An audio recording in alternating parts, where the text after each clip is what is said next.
Welcome to High Cheese. It's Friday, June 7th, 2024. And there's so much to talk about this week. I don't know where to start. But there's just so much. So I decided I'm going to start with polling for Donald Trump. So apparently this conviction in New York City has not changed any of the polling.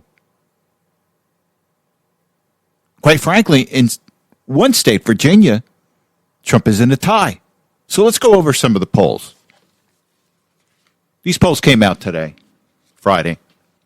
Arizona, Fox News, Trump +5. Nevada, Fox News, Trump +5. Virginia, Fox News, a tie. The blue state of Virginia is a tie.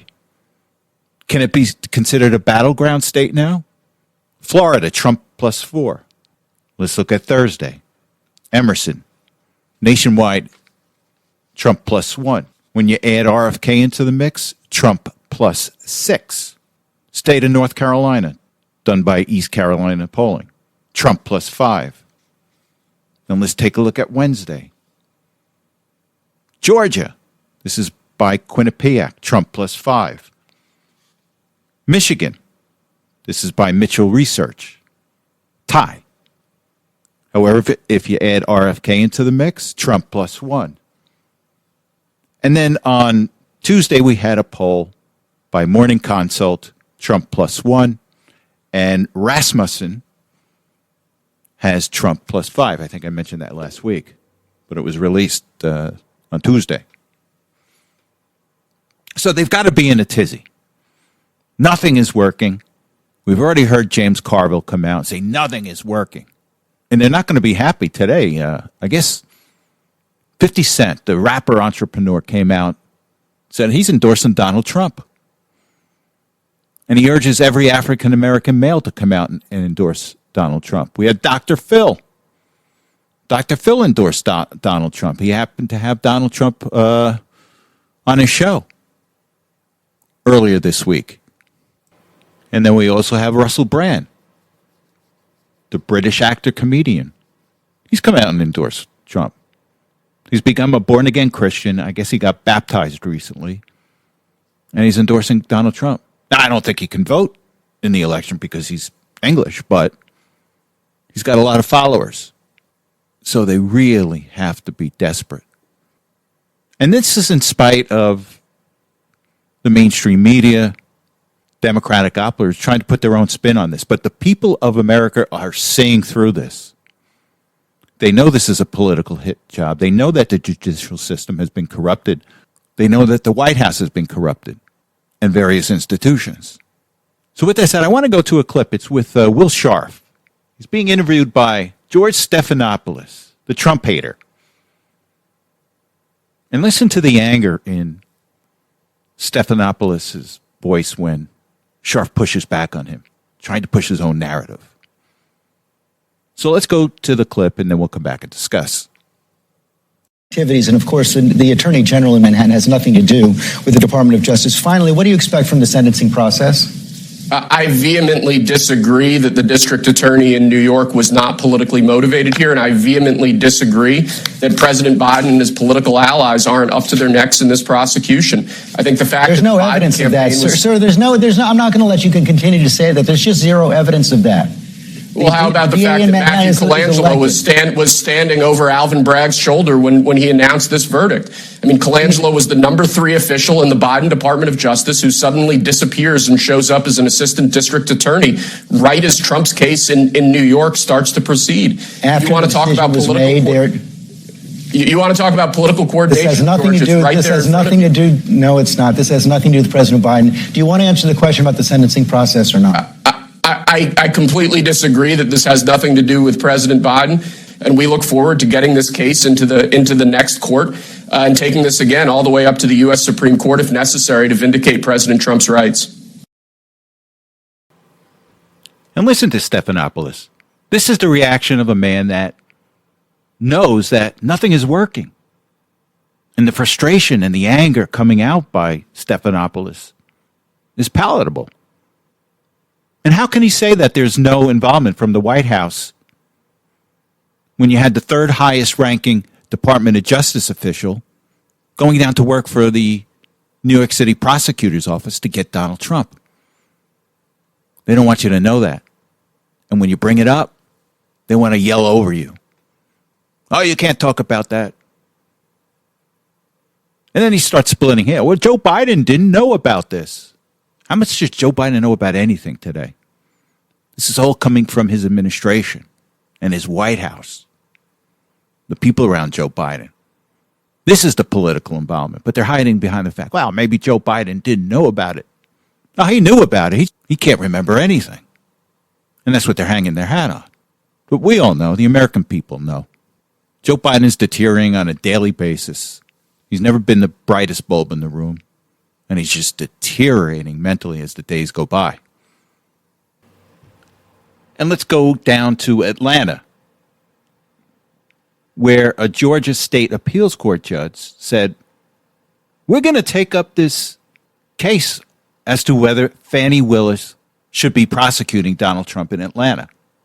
Now, originally they had a hearing in Atlanta, and the judge at the time said that, okay, Fani Willis could still stay as the prosecutor against Donald Trump. She can't be taken off the case.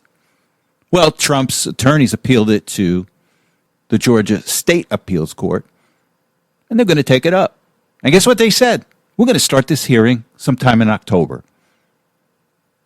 So even under the best case scenario for Fani Willis, she won't be able to start this prosecution or persecution of Donald Trump until sometime in October. And there won't be any decision until after the election. Now, some may ask, well, how come the Georgia Appeals Court is helping Donald Trump in this case? What you have to understand is that this hive mentality, their tentacles does not go everywhere throughout this country. There are still good judges. There are still good prosecutors in this country. But a vast amount of our judiciary system has been corrupted. And it's been corrupted by this evil mentality to get Donald Trump. And the good thing is its tentacles does not go everywhere. So the hive isn't happy. So what does the Democratic hive do? An appeals court judge said that Steve Bannon has to go to jail at the end of the month. Now, Steve Bannon, next to Donald Trump, in my opinion, is the most important person in the MAGA movement. He's got a great podcast called The War Room, where millions and millions of Americans watch on a daily basis. Now, Bannon was convicted of ignoring the J6 hearing subpoena. The fake J6 hearing subpoena. Bannon told him, go pound sand. So he was convicted of ignoring the subpoena. And he went to a trial, and he was found guilty, and he was sentenced. Now, Bannon appeals it, and this judge says, no, you got to go to jail. And this is the hive mentality. The Democrat Party, the deep state, the media, they work in a hive mentality. They know what to do. It's get Donald Trump. And quite frankly, their motivation is just evil. They're motivated by this evil hive mentality to change America in a fundamental way. And Donald Trump is in their path. So they know what to do. And the next step is to go after Bannon, second most important person in the MAGA movement. So let's go to a clip with Bannon. This is after the judge said that he has to go to jail at the end of the month. Merrick Garland, Lisa Monaco, the entire Justice Department, they're not going to shut up Trump. They're not going to shut up Navarro. They're not going to shut up Bannon, and they're certainly not going to shut up MAGA. If you look right here, you reporters, in the 2.5 or 3 years we've been here, look at the rise of MAGA, look at the rise of Donald Trump. If the election was held today, according to Harry Enton over at CNN, President Trump would win in a landslide. All of this, besides the major legal issues that have to be addressed, all of this is about one thing. This is about shutting down the MAGA movement, shutting down grassroots conservatives, shutting down President Trump. Not only are we winning, we are going to prevail. And every number and every poll shows that. There's nothing that can shut me up and nothing that will shut me up. There's not a prison built. There's not a prison built or a jail built that will ever shut me up. All victory to MAGA. We're going to win this. We're going to win at the Supreme Court. And more importantly, we're going to win on November 5th in an amazing landslide with the Senate, the House, and also Donald J. Trump back as President of the United States. Thank you very much. And Bannon is right. Take a look at all the swing states. Trump is up in all the swing states. And the one swing state where it's close, I think it's Michigan. I think it's tied, or Trump is up slightly. Now you take a look at Virginia, a blue state. It's suddenly tied in the latest poll. Look at New Jersey. New Jersey is in play for Donald Trump right now. And if the election happened today, Trump would win. Potentially an electoral landslide. So this judge wants to put Bannon in jail for 4 months. So if he has to go to jail July 1st, and for 4 months when he gets out, it'll take him right around before the election. And this isn't election interference. These judges got their marching orders. They know what their marching orders are. And again, it's election interference. And if you didn't pick it up, Bannon plans on appealing this decision to another court. And if need be, he'll take it to the Supreme Court. So we shall see. Okay, I want to talk a bit about this executive order on the border with Joe Biden. After years of saying that he didn't have the authority to do any executive orders on the border, he decides he's going to do one. And this is nothing more than giving him a talking point in this month's debate with Donald Trump. Because Joe Biden caused this problem at the border. Anyone that says, oh, Biden's trying to do something with it, with his executive orders. Well, guess what he did? One of the first things that he did as president is get rid of Donald Trump's stay in Mexico executive order. So what that meant is those people coming to this country and claiming asylum had to stay in Mexico. But Joe Biden didn't want that.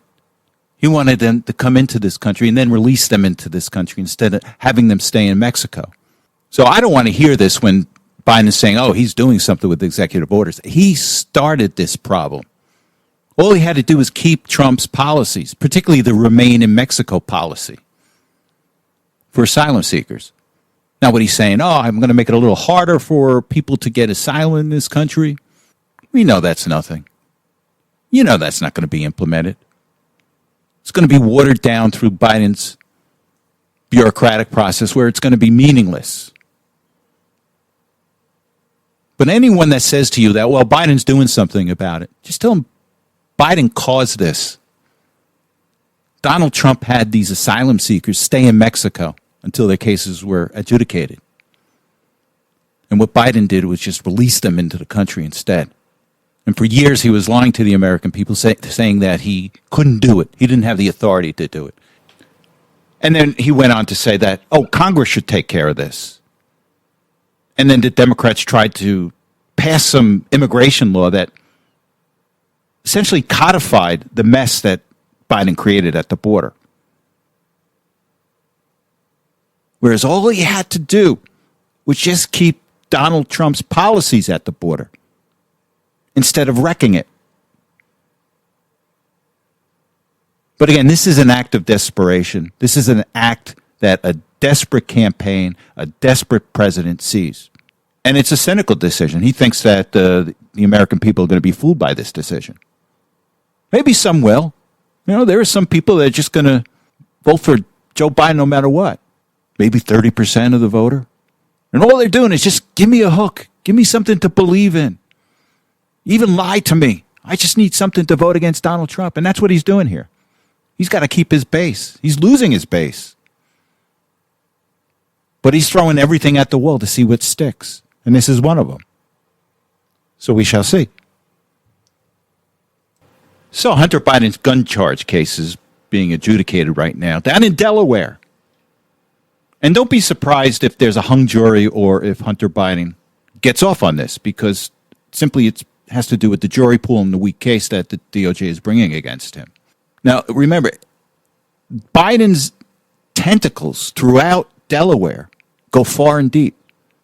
And I just find it hard to believe that you're going to get a jury that is going to unanimously convict the son of Joe Biden in Delaware. And again, it's shameful, but it all comes down to the jury pool. And remember, the only reason we're seeing this case here is that originally, months ago, the Department of Justice tried to give Hunter Biden a sweetheart deal. And then when they brought the plea deal to the judge took a look at this and said, well, what is this here? You're going to give this guy a slap on the wrist for gun charges and IRS charges? And it was only then when they got boxed into the corner saying, oh, okay, we're going to have to litigate. Now, we're going to go into this case with an intentionally generated, weak case against Hunter Biden. You got a jury pool that's going to favor Hunter Biden. So he'll probably get off. But again, the only reason they're there is because this judge took a look at the original plea deal months ago and said, this thing stinks. Now, there's another case, an IRS case, that's going to take place in California. I'm not sure when that's going to start against Hunter Biden, but there may be a different jury pool out there because you won't have the tentacles of Joe Biden as powerful as they are in Delaware. But one thing, this thing is just exposing what a lousy family Joe Biden has created. He showers with his teenage daughter or preteen daughter. His crack-addicted son, he uses as his bag man. And again, it's not an issue with Hunter Biden is crack-addicted or not. It's the fact that Joe Biden uses his son that's on drugs as his bag man. Hunter Biden has an affair with his dead brother's wife. He gets his dead brother's wife addicted to crack. And this is the President of the United States. He's doing for America what he has done to his family. Just remember that. He wouldn't acknowledge one of his granddaughters for years. You know, it was only because of the political pressure that mounted against him that he acknowledged his granddaughter. And this is the guy that's our president. Another thing that's come out of this is the laptop from hell. The Department of Justice introduced a laptop as evidence against Hunter Biden. So the DOJ is acknowledging that the laptop from hell is real.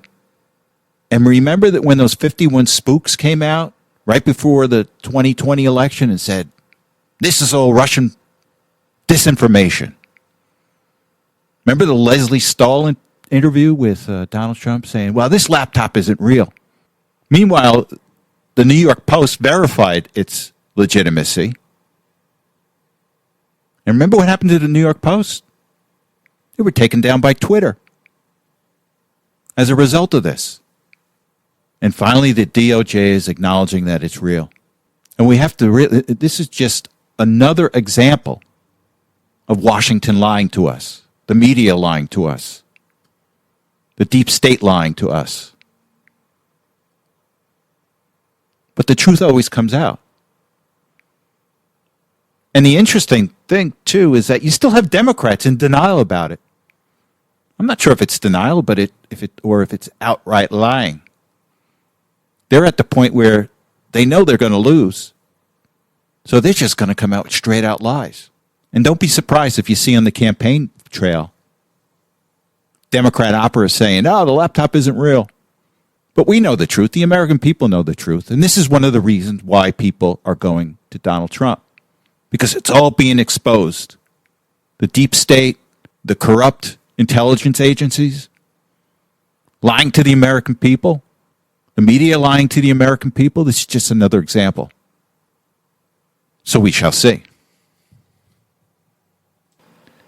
Now, the last thing I want to talk about is the appeal to heaven flag that Justice Alito has flown down at his shore house. And this has the progressive left apoplectic. And the reason that they're apoplectic is, you have to understand, is that they hate religion. They hate the Judeo-Christian cornerstone of this country. They hate the fact that our law, common law, that we practice here in the United States is based on the Bible. And when Justice Alito flies the Appeal to Heaven flag that was used during the Revolutionary War, they can't stand that. Because they don't want our laws being based on the Bible. They want it based on something else, based on whatever they say it is. And this is how the communists work. There's no fundamental cornerstone to law. There's no fundamental cornerstone to what is right and wrong. It's what the government says. That's what they want. And that's why they're so perturbed about Alito flying the Appeal to Heaven flag down the shore. Now, there was another flag issue that Alito had. Apparently, his wife flew an upside-down American flag, and they were all apoplectic about it. Ay, this is terrible. What's this? And the funniest commentary I heard is like, I wish I found the clip for it. Is one of these left-wing nuts. He's talking about Alito and flying the upside-down flag, and she said, well, how is Justice Alito going to control his decisions when he can't control his wife because Alito's wife had done it? Oh, really? And you call yourself a feminist? But these people will do anything, to say anything, just to meet their objectives. They'll start eating their own if they think they can win something. But I wish I had that clip. And with that said, thank you very much for listening. You have a good week, and I will talk to you next Saturday.